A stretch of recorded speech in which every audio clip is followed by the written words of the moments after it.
Hello friends, Anderson here. Once again we continue with the second half of this second full week's design of Dungeon 23 of EVENNIGHT, where we left off on Sunday, which leaves me to let you back in on the action after a quick rallying cry of like, comment, subscribe, and hopefully enjoy the video.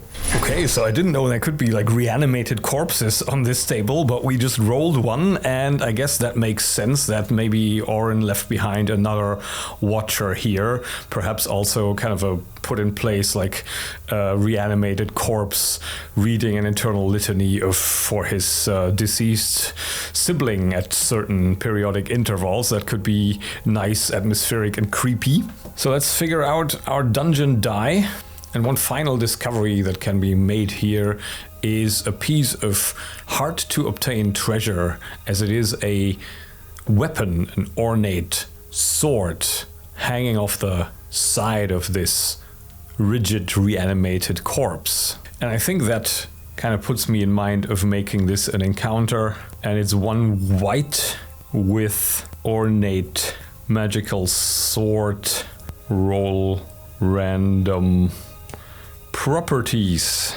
Should we get our hands on it, we can determine the properties of the sword. Otherwise, we'll just leave that as a placeholder. It doesn't really matter too much at the moment. So let us finally determine the shape of the chamber behind the moon door, of the siblings' burial chamber. 3 and 7. Okay, so there's some kind of a solid object there. And instead of another exit, I'll just close it off with a wall here, which also makes for a nice, let's say, burial nook. So we'll have our sarcophagus here, and we have something there. Let's maybe hold off on what something in the middle there is. That might make sense depending on how we dress this up. And maybe we don't dress this up like in the standard fashion, but we kind of bring out a few other elements as well. And to make that happen, I'd like to generate a strange thing from the Tome of Adventure Design, which is basically a kind of an extended prompt, and we figure out what it is. From the same book, also content of special rooms, we generate one of those, and another item from a royal tomb, I would suggest. The massive structure at the center of the chamber bears the name The Rock of the Guardian, and it is a statue carved from porous volcanic rock-like material, resting on a throne carved into this solid block that reaches from floor to ceiling, obscuring the view of the sarcophagus behind it, the final resting place of Oren's sister, atop of which rests, draped over the lid, an old, worn-out, tattered cloak that has been placed there by, well, presumably the brother of the deceased, for whatever reason or sentimental value we can only speculate. So this is very likely, again, like a final encounter type situation, which maybe in the past, before this room was expanded, this was just the room of the Guardian, who was meant to get up from the throne and stride forth to defend the crypt of the family, and who has perhaps now been reprogrammed by Oren to specifically stand vigil over his sister's remains. Which means we can make this a Guardian encounter, and kind of puts me in mind of like a golem or a construct type enemy. So this is probably what we're going to yoink from the Monstrosities book if we find our way in here. Let's consult the dungeon die to see whether there's any more in here. Would be nice if there was. And according to our dungeon die, there is indeed a discovery to be made here, which holds a clue, and that is delivered in the form of a conversation. So I guess we see where this is going. The restless sister. What I picture here is that Oren's sister is not at rest, that she can and will materialize here, but not for him, because I think what he has become terrifies her. However, perhaps with a group of explorers down here, if they can overcome all the challenges, there is the potential of a manifestation. And depending on how the conversation goes and how the interpretation of the cryptic nature of a specter's remarks go, we might drop some insights into Orin and Orin's weaknesses. And we must of course remember that Orin also deposited something here. Is it the cape? Is it something inside the sarcophagus? Maybe we'll figure that out once we get here, because in the meantime, since this moon door will only open another week from now, that gives us a chance to explore around a bit more and construct a few more touch points, potentially with Orin, that we can then feed back into this clue and into this item drop or whatever it is that is deposited here. So I'd like to hold off on that, because I think we have a chance to build a bit more around Orin's lore and overall design, and then we can loop back to here and drop that in the space where we can also broadcast it to the party. So I'm marking this as the sister does not appear to Orin and will hold a clue for the party. And now I think it's time to rejoin the three as they descend the steps down into the crypta, now ready to progress further past the point that they have cleared out and into the area that thus far has remained unexplored for the last several years. It is a corridor wide enough to walk two abreast, but they walk a little bit more spread out, with Nellike taking point, her claymore requiring a certain amount of space, so she takes the center of the corridor, with Murdoch a few steps behind, over her left shoulder, scanning ahead, and Quinn behind even Murdoch, keeping to the right wall, clutching on to his various pouches and the files strapped to his leather bandolier. They reach the first junction that asks for a decision in which direction to go, and they choose to go to the left? No. On second consideration, Nellike listens to her gut and turns right instead, leading them down a dusty corridor and around another bend into an odd, angular, stretched out chamber with a central platform hosting a large conglomeration of burial urns. And as they pass under the entrance arch and step into the chamber, Quinn's belt-mounted lantern casts light from wall to wall, illuminating also the hanging crest shield that is mounted overlooking the platform and has been strangely defiled, or perhaps one should say redecorated, as the original family crest is obscured now by the coarse and rough etching of a symbol of a flame marked over it, almost as if to replace the initial family design. And with the practiced gaze of a seasoned tomb robber, Murdoch glances out over this assembly of urns, crosses his arms, shakes his head. Kind of a pitiful collection, truth be told. I don't think this is very much worth our time. There is a book, says Quinn, rushing forward, just as Murdoch shoots out an arm, holding on to the scruff of his robe. There may also be traps, so careful where you're running.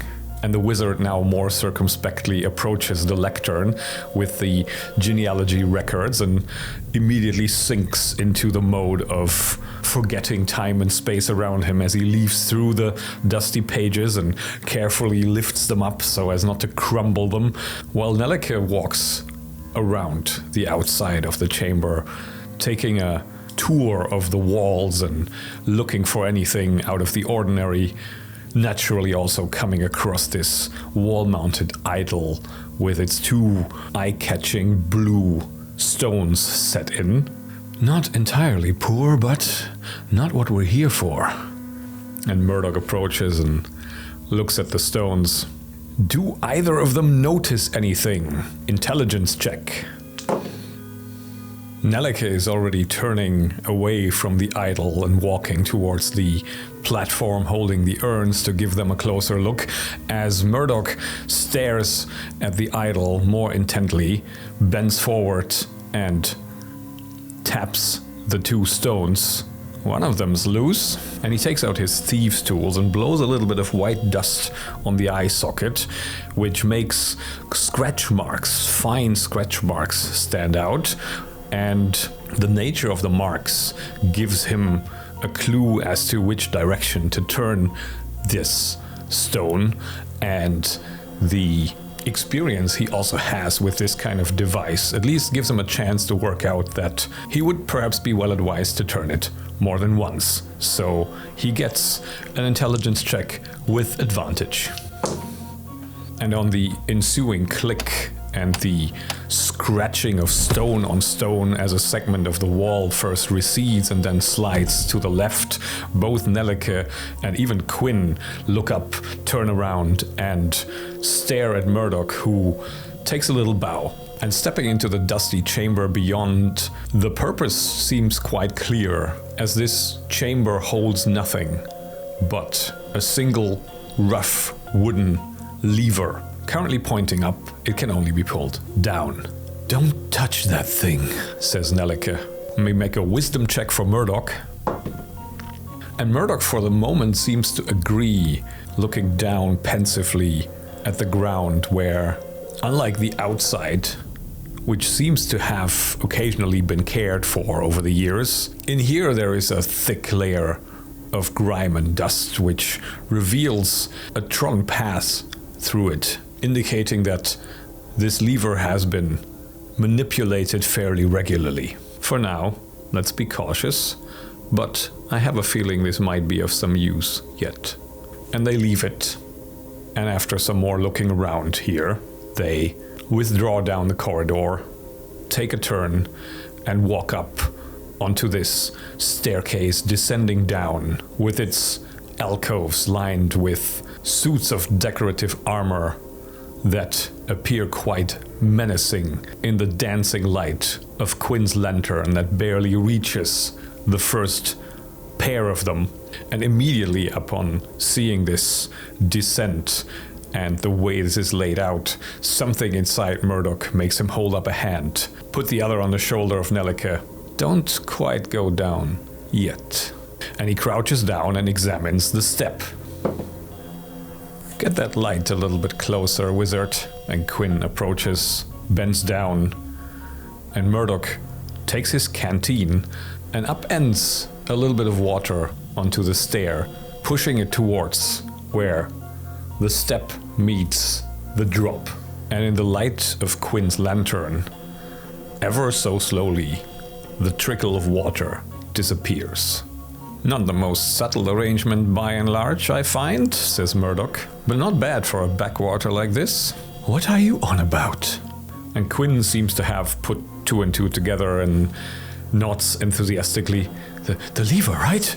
And Murdoch lifts his gaze to those decorative armor suits pensively, and his intuition again acts up, and he nods slowly. "Yes, but that may only be half of the bag of tricks." He turns to Quinn, puts a hand on his arm, and says, "Go back to that little chamber and pull that lever. And once you hear me shouting, put it back up." And since Quinn is a bit of a scaredy cat, I think we need to be convincing here, so we'll do a charisma check. And Quinn has the argument on the tip of his tongue, but he sees the look in Murdoch's eyes and the conviction, and retreats to do as he's told, pulling the lever down with a resounding clack that also resonates something under the steps, giving Murdoch a chance to nod with a little bit of a smile of grim satisfaction. And Nelleke gives him a quizzical look, but he holds up a hand. "Patience." And he steps down on the first step, and without looking back, tells Nelleke to be ready. And his eyes dart back and forth between the two suits of armor, and he approaches them, and at the first sign of movement, as they simultaneously raise their arms and take a step forward, he makes to leap back, scrambles up the stairs, and as soon as he reaches the top one, shouts, "Now, wizard!" And as his supple leather boot hits the top of the steps, the staircase disappears and turns into a slippery ramp just as the animated armor suits have left their alcoves and soundlessly tumble down into the now open pit at the bottom of the slide. And as Nelicus stares at Murdoch wordlessly, Quinn comes running, careening to a halt at the now no longer existent steps. "I think you can pull it one more time now, wizard." And that they do, and they descend further.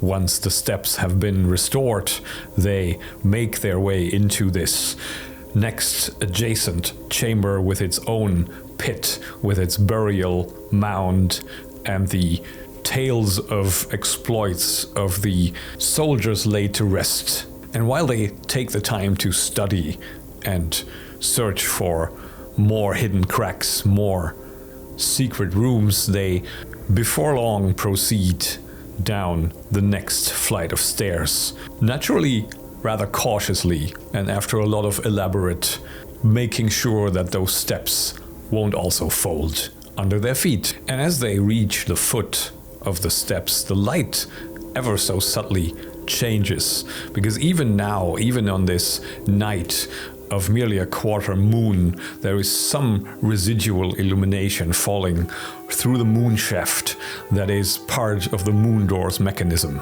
And with Quinn's light source adding to the illumination, they can make out some of the details of the large burial chamber that they are about to enter before they notice the rigidly standing figure with its back turned to them in front of a lectern holding a ornate prayer book, and they come to a halt. The stiff shape at the lectern might as well be a statue, but is clearly made from flesh and whatever remains of its blood, unmoving and all the more menacing for it. And Nelica takes great pains not to cross the threshold of the chamber quite yet, preferring to exchange some glances with her comrades, wordlessly, naturally, not wanting to draw the attention of that creature. And as she looks to Murdoch, he considers whether he wants to continue and offers a slight shake of the head. Whereas Quinn unexpectedly nods, leaving the decision to some extent to Nelica, who listens to her own gut and the spirit's counsel, and with a view at the moon door and the shaft above and the light falling in, decides that whatever they can accomplish here will only lead them to come to a halt at the next portal, so they might as well return here when the time is right. And as they turn and walk back up again, with Quinn shooting glances over his shoulder, and once they're a safe distance away, starts grumbling, his curiosity momentarily frustrated, we leave the three of them to the safety of the chapel and continue their exploits next time. So, thank you very much for watching. I'll catch you then, and bye for now.